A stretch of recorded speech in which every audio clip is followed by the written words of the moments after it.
অবশেষে ঢাকা বিশ্ববিদ্যালয় কেন্দ্রীয় ছাত্র সংসদ ডাকসুর সদস্য পদ থেকে পদত্যাগের সিদ্ধান্ত নিয়েছেন সর্বমিত্র চাকমা। ২৬ জানুয়ারি দুপুরে সামাজিক যোগাযোগ মাধ্যম ফেসবুকে দেওয়া এক পোস্টে তিনি এ সিদ্ধান্তের কথা জানান।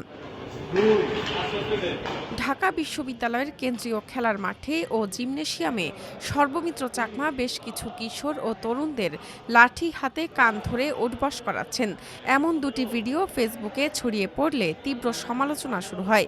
অবশেষে এ ঘটনায় দুঃখ প্রকাশ করে পদত্যাগের সিদ্ধান্ত নেন তিনি।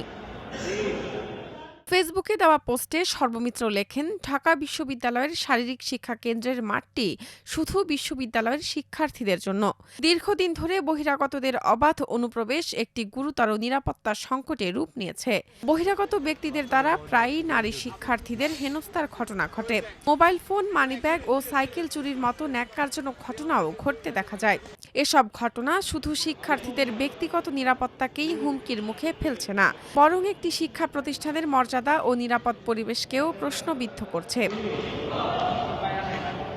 বিশ্ববিদ্যালয় প্রশাসনের ব্যর্থতা ও নিরাপত্তাহীনতার মধ্যে পরিস্থিতি সামাল দিতে বহিরাগতদের প্রবেশ ঠেকানোর উদ্দেশ্যে তাদের কান ধরে উঠবস করাতে বাধ্য হন বলে লেখেন তিনি। পোস্টে ক্ষমা চেয়ে সর্বমিত্র চাকমা লেখেন, আমি স্বীকার করছি এভাবে কাউকে শাস্তি দেওয়া আমার উচিত হয়নি এবং এই ঘটনার জন্য আমি নিঃশর্তভাবে ক্ষমা প্রার্থনা করছি। একই সাথে ডাকসুর কার্যনির্বাহী সদস্য পদ হতে পদত্যাগের সিদ্ধান্ত নিয়েছি।